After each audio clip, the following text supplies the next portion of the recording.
Right. Welcome to the Ultra High Net Worth Clients Podcast. I'm your host, Chris Broadhead. Today's incredible business owner guest is Robb Fahrion.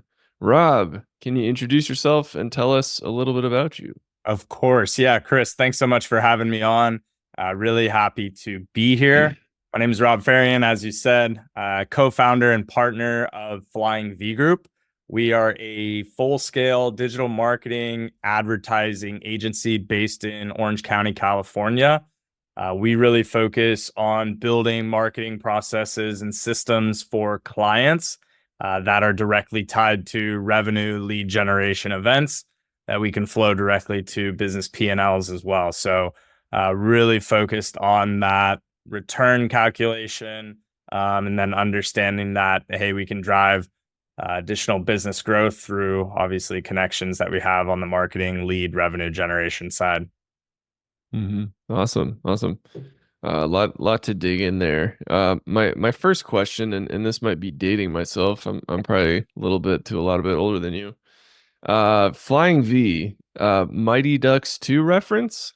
You've actually got it. Yeah, you nailed it. So yeah, if you look on our website, right, we talk about, I love that. So if you look at our website, we talk about, flying V and why birds migrate. It's efficient, leadership roles trade off, the whole 9 yards there, right? Yeah.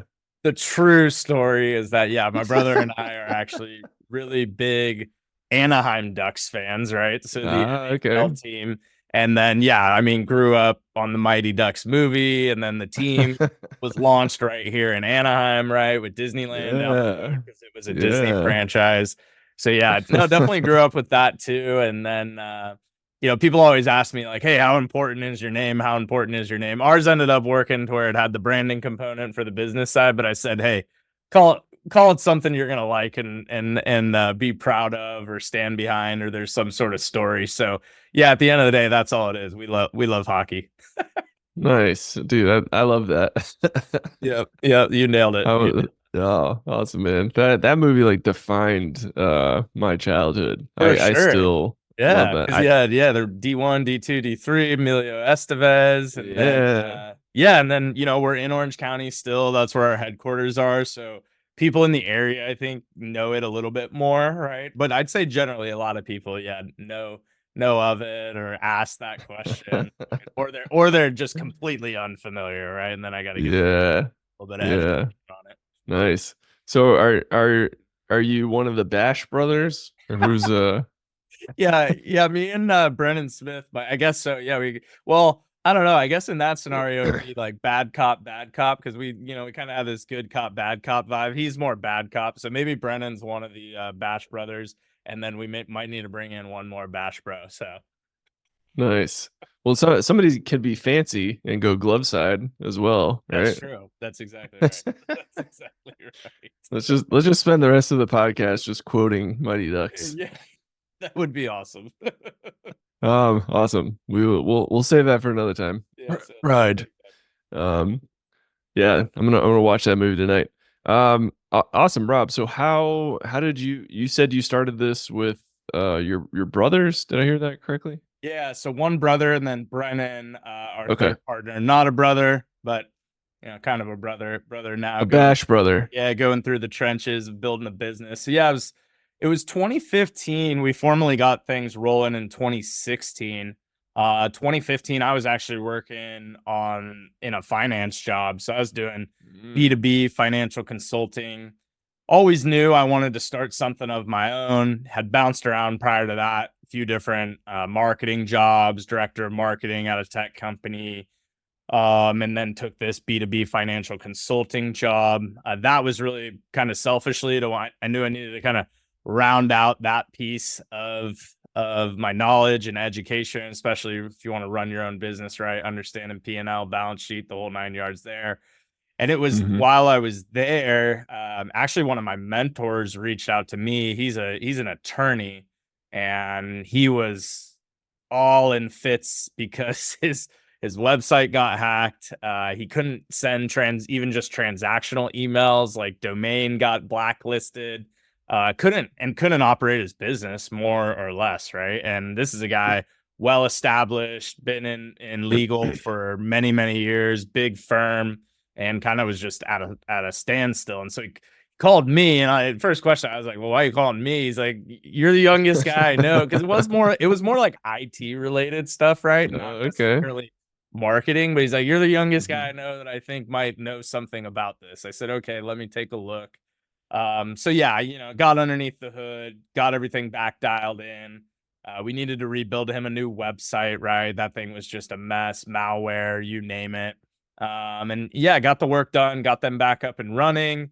Calls me, hey, thanks so much. Shoot me an invoice, pay it immediately. And and then at that point, I was like, well, I have no idea what I did was just worth. What was it worth, right? So fired over an invoice for whatever I thought was reasonable, paid immediately. And so that for me was kind of the light bulb moment too, right? And I was having conversations with him as well, like, how was the website built? Like, do you have any marketing and advertising connected to it, automations? He's like, no, I know nothing about that, know nothing about this. How have you built the business? Just word of mouth, right? I said, and so that was kind of our light bulb moment, I guess you could say, right? In that, okay, well, if we've got, his name's Mark, if you've got Mark who's well established, obviously a great industry and business to be in, and just at the flip of switch, something like this happens, how many other individuals that are out there could use our support in these particular lanes? So that's when we started to kind of formulate the concept idea, launched in 2016. And yeah, early on, our focus was on that professional services niche. So financial advisors, a big one, wealth management, RIA, legal, accounting, insurance, and then the medical space as well. So like individual private practices that doctors are running. We still do a lot of work in those verticals today, but I've also expanded pretty far outside of those verticals, e-commerce, service-based businesses, local service, software, right? The whole nine yards from there. But yeah, that's kind of how it got started. Definitely was not a master plan in any way, shape, or form. It was more, hey, we think there's an opportunity here. Let's strike while the iron's hot, see what we can do. My brother he was actually at Deloitte as a consultant there. He was ready to get out, so we all pulled the ripcord and said, let's bet on ourselves and see what we can do. Nice, nice. Love it, man. Formed your own flying V That's to exactly get right. out of there. Yeah, that's exactly. Um, Now that that we're getting big enough, I'm dealing with all the trademark issues, so that's been fun. I'm sure Disney is super cool about that Yeah, they're super stuff. cool to work with. Awesome, awesome. So, you mentioned a couple niches. Do certain niches make up a specific percentage of your client base, or how does that work? We're pretty well diversified now, right? I mean, I even look at our client list as almost in like an investment portfolio, right? We don't kind of want to have Mm. all of our eggs into just this one particular vertical or lane because hey, something does happen, right? Like, we were talking about 2020 earlier, and at that time we had a lot of just brick and mortar kind of mom and pa Oh, yeah. physical store locations, right? And so obviously, boom, that happens. Everything dumps. So yeah, I mean, we're doing car washes, e-commerce products. We're doing universities, schools, education system, SaaS software now. But yeah, I'd say we had been rooted early on, right, in that professional service space. So still a large majority of what we do is, I'd say, the old money industries. That's kind of antiquated. That's how I call them, or at least antiquated from a marketing standpoint. So you've got a lot of successful, advisory practices, legal, healthcare as well. But again, they've kind of built their business just with grassroots, word of mouth, referrals. So we're not looking to replace that. We're really just looking to do two things. One, amplify that channel to where even if you are getting referrals or word of mouth, at least when people are going online, checking you out, we're getting them over whatever hurdles there might be for them to take that next step.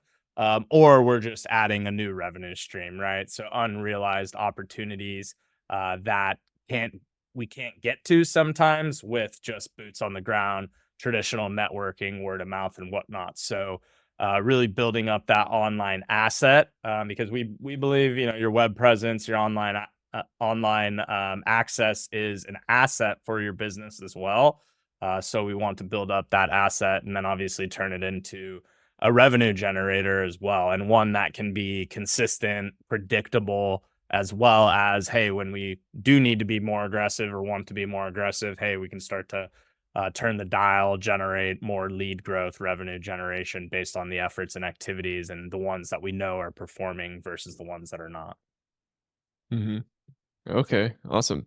And are you offering these different types of clients kind of a similar marketing package service, or does it vary from We're vertical to not. vertical? Yeah, we're not.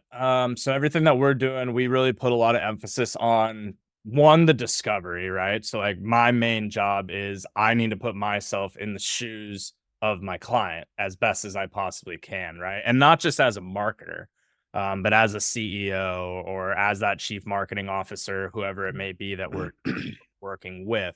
Understand what their pain points are, who their customer is, what are their pain points, right? What has worked, what hasn't worked in the past. And so then from there, we're boiling down that information and putting together a strategic recommendation on, hey, based on your business, based on what it is you're trying to accomplish, here's the strategic recommendation we have for you. Kind of just at our root and kind of our mission values, we just don't think there are out of the box solutions that you can just put on top of everybody that will work effectively, or they might work to some capacity. But what we're doing is really optimization and efficiency of marketing and advertising dollars and spend. And so it's hard to be 100% optimized and efficient when you're just doing the same thing, regardless of who the business might be. So, and even if we're working with the same types of businesses, we need to take into account, is it a startup, right? Have they been in business for 20 years and it's a mature business? Those two guys are going to have a lot different challenges, focuses, goals, right? Whatever it may be. Even though they might be providing at the end of the day, the same product, the same service. So yeah, we're taking a really hands-on approach, white glove, concierge, making sure that we get you into something that's the exact fit for what it is we're trying to accomplish with your specific business. Hmm. Awesome, awesome. So, a large part of our listenership is financial advisors, RIAs. Did I hear correctly? You work with that industry as well? Yeah, we do. We do quite a bit. So yeah, early days that made up, if you were to ask me what our client portfolio looked like 8 years ago, right? It's probably 60-70% Oh in that wow. space. Yeah, financial advisory, wealth management. So yeah, I've worked with a couple different RIAs, some of the bigger ones, Advice Period. They got purchased while we were working with them by Mariner. So that's a big name. And then we're actually a preferred vendor with John Hancock. Obviously, they're on the product side, right? But they introduce us to their network of RIAs and affiliates, because obviously, if we can help bring in new books of business, then we're selling more John Hancock products at the end of the day.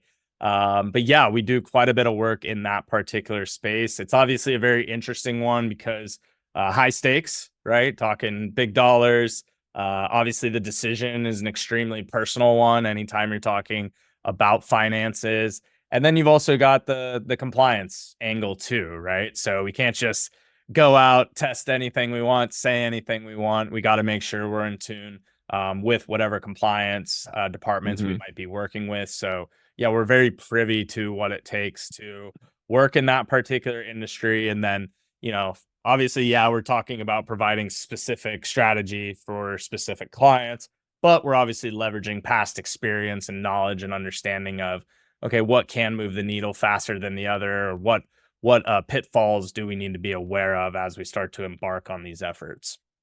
Hmm. Awesome, awesome. So what I mean, it sounds like you've been working with RIAs since 2016. What marketing strategies worked best for RIAs in 2016, and what works best for them now? Yeah, I think there's actually been the growth has not been as fast in terms of them really taking hold of these digital strategies as I would like, for obvious reasons, right? But I still think there's a large opportunity for the groups that, okay, understand the overall value of how we can create these new pipelines. But you're going to get into territory that you might be a bit more unfamiliar with, right? Or not something that you're used to using in your sales stack. So really, there's kind of two that we focus on primarily. The first one being the own personal branding of the organization. So obviously, you're going to have an RIA, it's going to have a name, but at the end of the day, this decision is really, it's a people decision, right? Do you feel comfortable with that advisor that you might be speaking with? Have you built a rapport with them over time? So we actually work on marketing through the personal channels. So whether it's personal email, might be personal LinkedIn channel, to really create content and information that can be distributed there versus it just being distributed through the brand name. Because obviously sometimes we get a little bad taste in our mouth with brands or brand names and like who's the person behind the brand. And then especially in this industry, you're going to be actually making that decision at the end of the day, not based on the logo, but who that person is you're having that conversation with. Do they understand what my financial situation looks like, what my goals are? So that's been a big part of it. And then the second I'd say is, and it kind of goes hand in hand, is a webinar strategy, right? So we've been leveraging social media to run advertisements, put content and material in front of targeted audiences, and then get them to some sort of webinar in which we're going to walk them through, the ABCs of whatever the particular topic may be based on the pain points that audience that we're going after has. And so for the advisors, it's obviously really nice because, all right, we can sit on a webinar and instead of having to have that same meeting 50 times with the 50 people that have showed up, we're kind of having that meeting one time across 50 different people. And then there's always some sort of email drip follow up, right? Sequence to then, okay, yeah, if you like what I said on that, great. That's the qualification.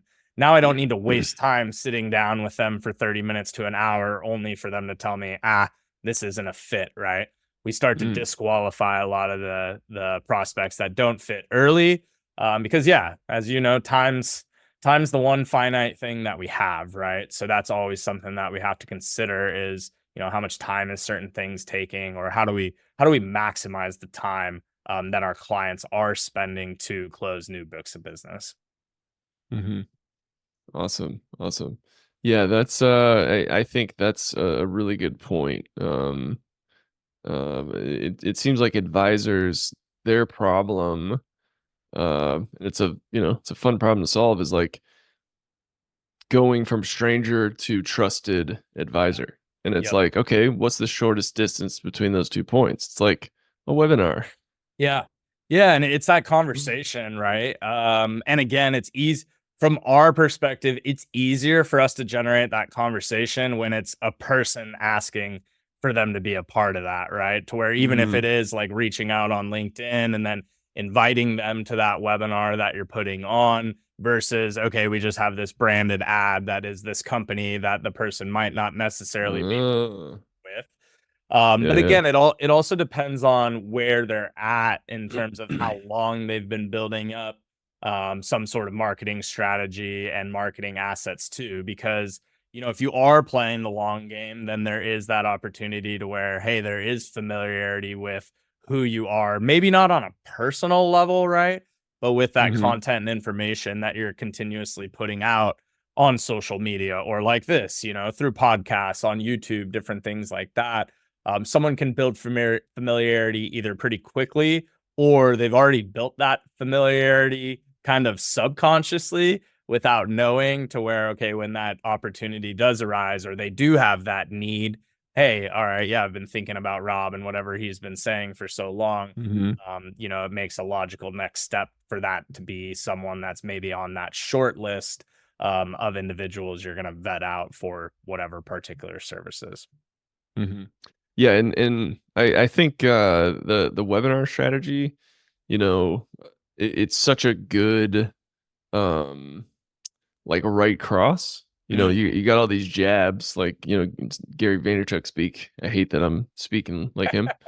But he I feel like a lot of business owners that get into marketing, they're like, okay, cool, we need to do social media. and they spend all this time and all this money and all this energy on social media, and then they never have an ask. And they never, Yep. and if they do have an ask, it sucks. Yep. And it just leaves a bad taste in everyone's mouth. And to have a webinar as an ask, you're like, hey, here's a free thing that we're spending a lot of time and money and energy to create that delivers value. Show up and Yep. become my friend. Yep. Yeah. And I mean, worst case, what we find too is that, hey, people do sign up, even if they might not show up for the actual webinar nowadays, right? They're going to get a recording. We've got their email address. So there was at least some interest at some point in time, right? So Yeah. that's where we're very focused as well on building out those funnels to where, the webinar might it's just the first piece, right? It's just, okay, introducing them into what you can do, who you are, etc.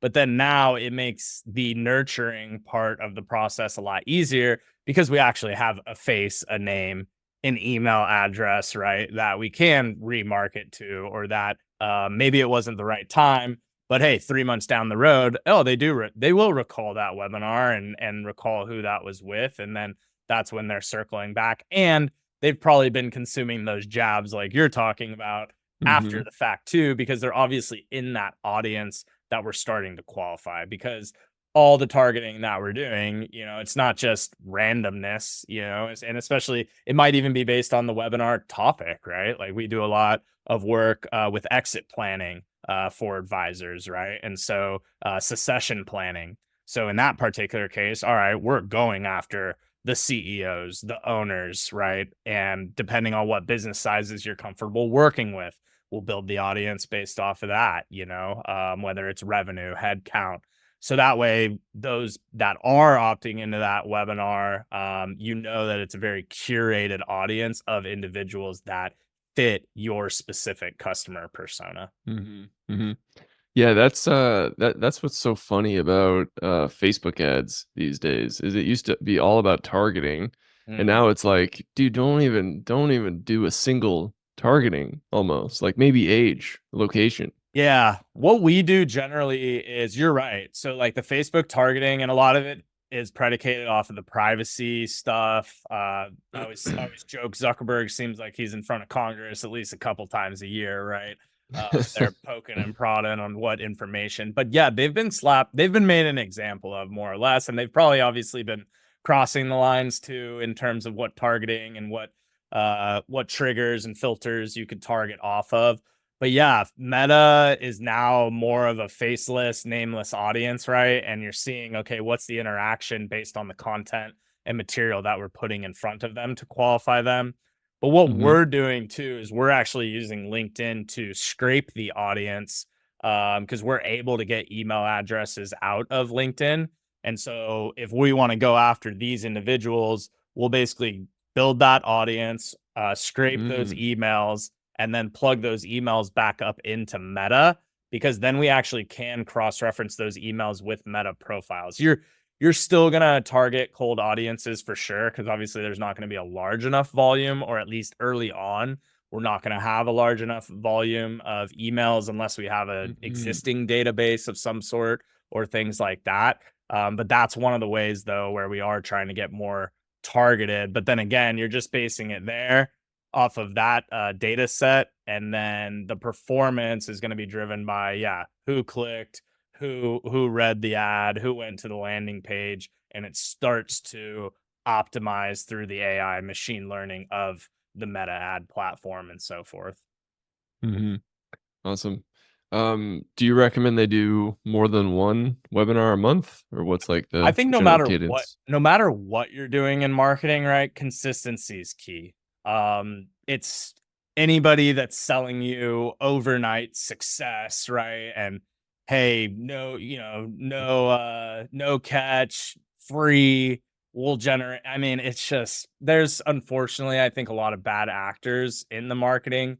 Well, I guess they're good actors, right? Because it happens continually. Bad executors, bad, Yeah, yeah, deliverers. yeah, exactly, there you go. So, but it is something that you gotta be consistent, right? You gotta show up every single day to your job to be successful or whatever it is you're working on.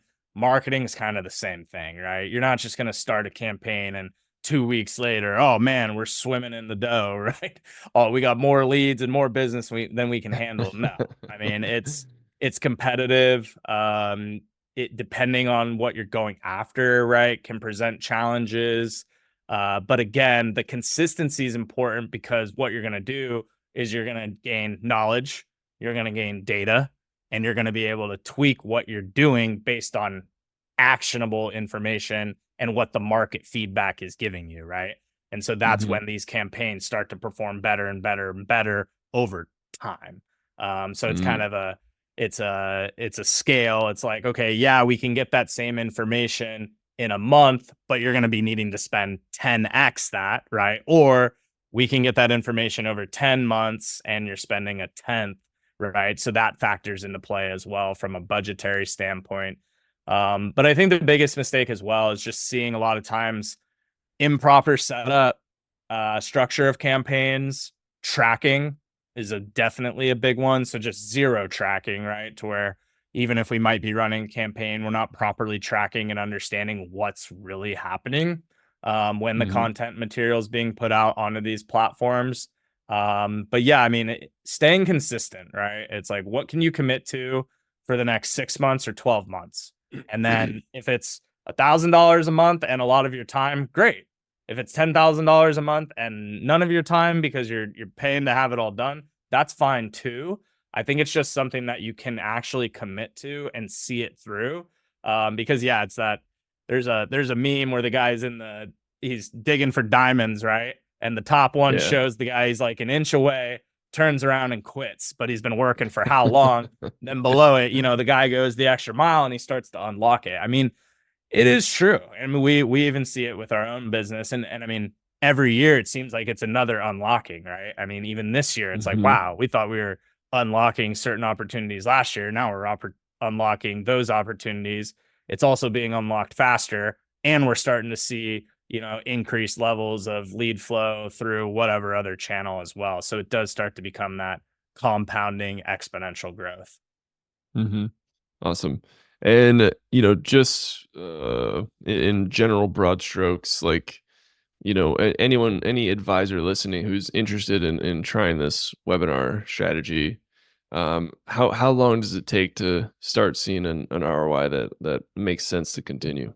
Yeah, the way we structure it is generally we're pushing it with paid advertising, right? So meaning like, okay, we're gonna run a webinar. I mean, we're confident that you're gonna see people signing up for that webinar, assuming you have a good offer, it's targeted, right? We're not just throwing sand into the wind with something broad that isn't gonna relate to anybody. And Mhm. then, you're putting those paid ads in front of that audience and you're setting up a funnel to capture their email, get them signed up for the webinar. Now, obviously, that's just the first step, right? We encourage clients to at least have some sort of follow up process, right?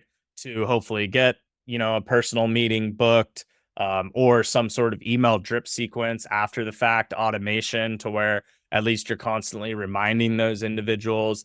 And then a lot of times we'll take those emails, like I was talking to you about, and put them into campaigns that are trying to actually, hey, are you ready to schedule this initial consultation, whatever it might be? So that's one route.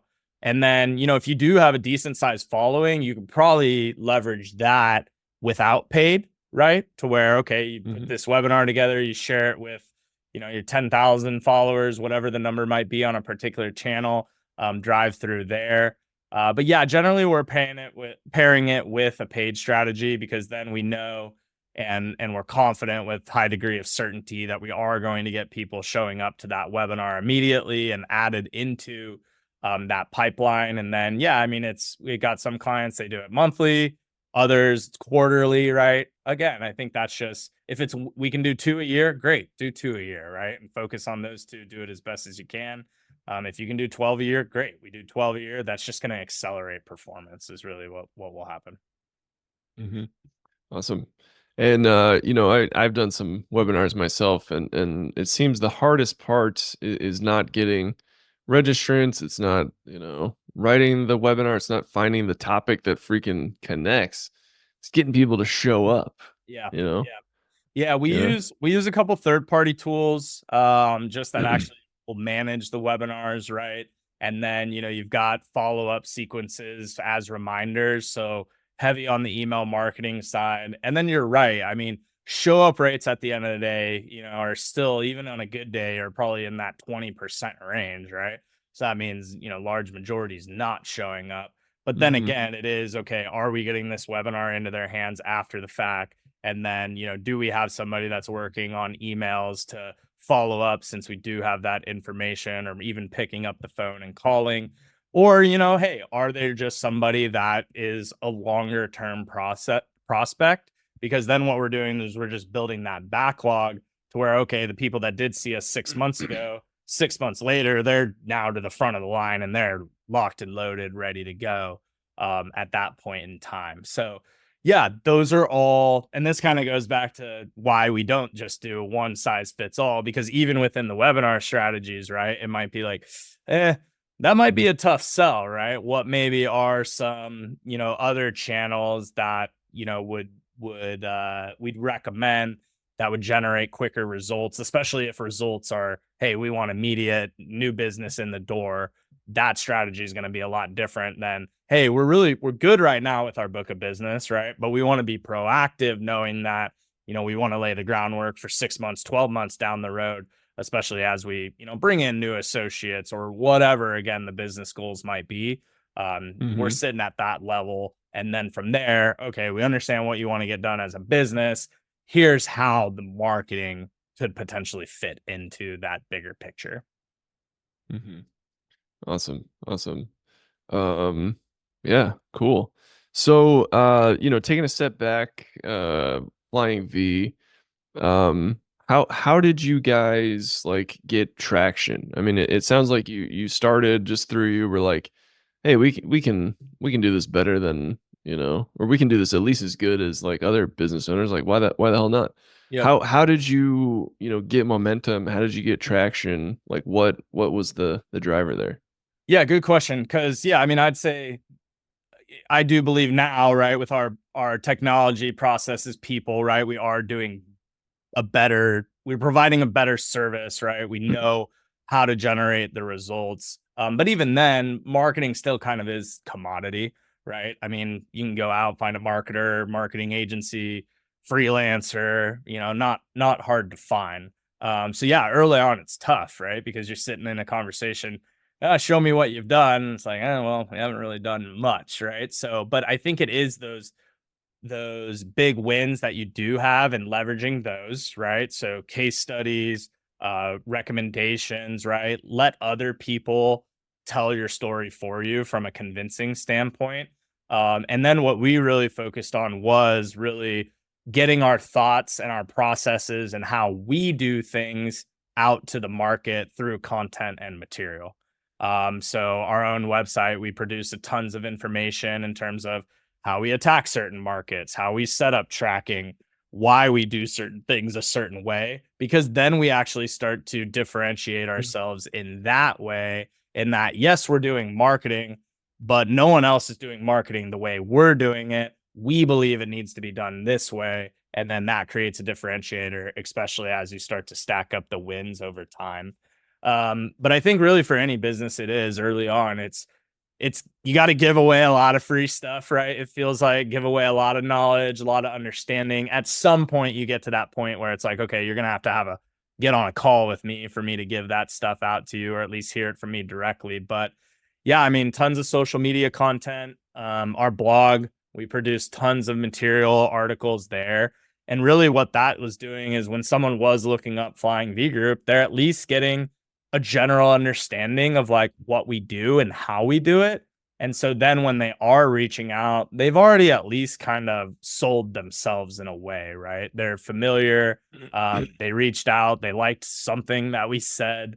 So yeah, we really do focus a lot on the inbound lead, because that's the lead that tends to be the highest quality, the shortest sales cycle. Because again, they're coming to you with a need, and a lot of times they're already familiar with how you're going to solve that problem. So then it just makes everything a lot easier in terms of that sales process. Mhm. Awesome, awesome. So as I said, a large part of our audience is financial advisors. A lot of financial advisors, their ideal client is you, a wildly successful business owner such as yourself. To the extent that you're comfortable sharing, do you have a financial advisor yourself? If so, how did you find them? If not, somewhere down the line, if you're interested, what would you be looking for? Yeah, good question. So yeah, very active, just financial landscape, as you can imagine. I do have a portfolio with an advisor, right? That is one piece. I also have my own, my own account that I like to manage on my own and start to figure out, Meme coins, baby. learn the investing side on my own. And obviously you can imagine what the risk looks like in one portfolio versus the other. But yeah, with the advisor that I do have, again, it was family, my dad's advisor, right? So kind Oh, of, my dad's an advisor as well. yeah. So, well, sorry, my dad's not an advisor. It was my dad's advisor. Ah, I see. Yeah, Okay, yeah. got Sorry it. about Got that. it. Yeah, yeah. So yeah, just kind of, got introduced to him and then familiarity and whatnot. But no, that's not to say I'm always active and looking. I think, with where I have that money right now, it is, index, mutual funds, whatever, great. But being younger, entrepreneurial, sometimes I'd like to be, hey, let's add a little bit more risk into here, or Mhm. there might be certain pieces that, I'd like to move things one way or the other just because not that I'm just doing things randomly, but I've got a good client of ours. He's an investment research guy, right? So sometimes I'll throw those ideas, but sometimes it's a little bit tougher, right? To move into certain positions. So yeah, I think somebody that is, looking at what other equities are out there. How am I positioning this portfolio based on what's happening in the market? So right now, obviously inflation's huge. So like, what are we doing to hedge against that within the portfolio versus sometimes, you just, hey, you got everything just dumped into a mutual index and it just goes with the flow, right? So I think somebody that's active, bringing new ideas to the table is something that I've looked into, haven't made a switch yet. But that's somebody that I would be looking to that wants to push the needle, right? Like let's Mhm. see how we can come with new ideas. Obviously, still have sound understanding and support and guidance, but is open to not just set it and forget it type of deal. Mhm. Awesome, awesome. Thank you. Thank you for Yeah, sharing that, Rob. of course. Rob, so we are unfortunately coming towards the end of our time. You're freaking awesome, man. I could just like pepper you with questions for Yeah, the I gotta get rest of out your to day. where you're at. We talk Mighty Ducks and maybe some Hell paella yeah. or something. Hell yeah, brother. Yeah, we got a guest room, man. There we go. Anytime. You There we you go. and your partner. Awesome, man. So, my final question, open-ended question. You can take it in any direction that you like. Sure. The question is, what are you working towards? Yeah, great question. So it's funny, like you go through so many different stages, right, of a business, highs, lows, good days, bad days. Are we going to make it? Are we not? I think we're definitely breaking through that ceiling in terms of just staying power, right? We're coming up on 10 years. My focus now is honestly to get the business to a place where I can completely remove myself in a way, but Oh, yeah. things still run and operate, right? And we're getting really Yeah. close to that point, which is exciting. So again, I love doing this. So this is something where I want to have involvement, for now going forward and will, but also just that peace of mind of knowing like, okay, if for whatever reason I did have to pull out or whatever happened, right? That the people that are involved in the organization, the structure, the framework, the processes, those can all stand alone. And I've seen this a lot just working with small businesses and founders. A lot of times they get into that sticky situation where it's like, hey, without you, the business just it might collapse, right? And Mhm, so mhm. that's really my next goal now. We just made a big hire, chief marketing officer of the entire organization. We just broke 40 employees. So yeah, Wow. we're moving fast. But still, there's still certain things where I'm now finding what's our biggest bottleneck in the organization. Oh, it's me, right? So, yeah, I'm working on those problems now, and really excited about that. And I wouldn't be able to do that without our team around us. I mean, we have we have an incredible team, good support system. And so, yeah, I'm really excited about figuring out that next piece. Hmm. Awesome, man. Well, it sounds like you're well on your way, man, Thank to living that fully outsourced Yeah, I'll still be dream, involved, but man. you know what I mean, right? Yeah, Yeah, just yeah, having yeah. that being able to sleep at night, knowing, okay, everything's gonna be okay. Everything's gonna be Yeah, yeah.